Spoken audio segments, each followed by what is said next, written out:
Hello, हम रमान उपमा अहाँ सब गोटा के प्रणाम आ स्वागत करै छी। एक शिव नचारी सुना रहल छी। जँ नीक लागै तऽ लाइक शेयर कमेंट जरूर करब और चैनल के सब्सक्राइब कऽ लेब। की भेल हमरे गलती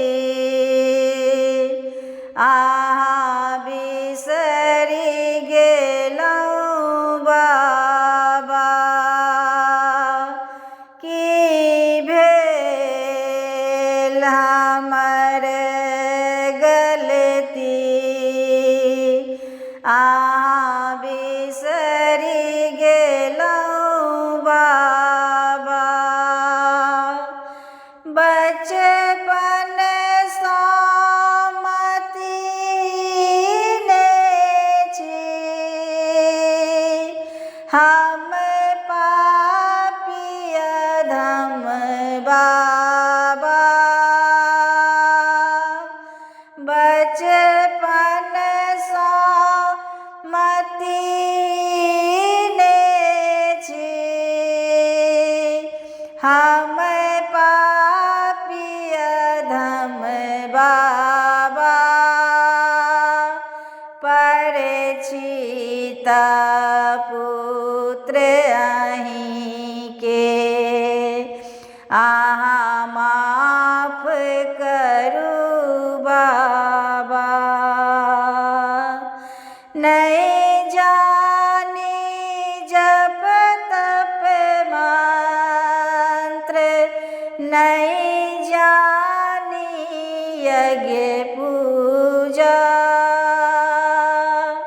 नहीं जानी जप तप मंत्र, नहीं जानी यज्ञ पूजा। कनि करुणा करू बाबा,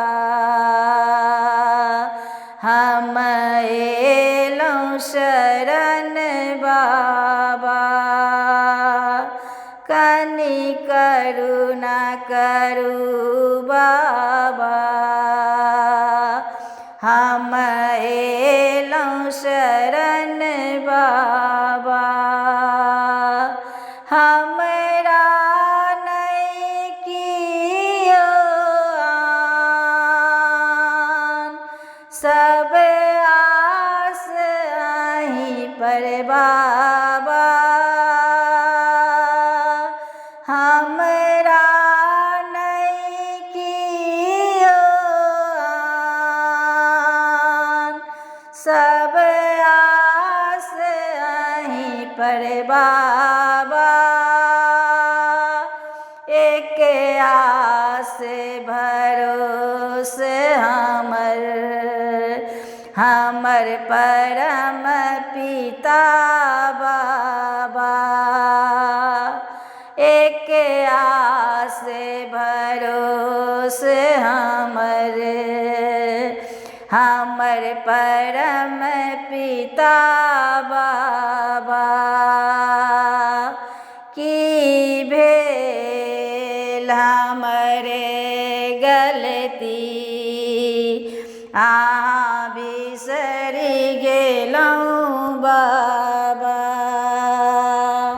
की भेल हमरे गलती अहाँ बिसरि गेलहुँ बाबा।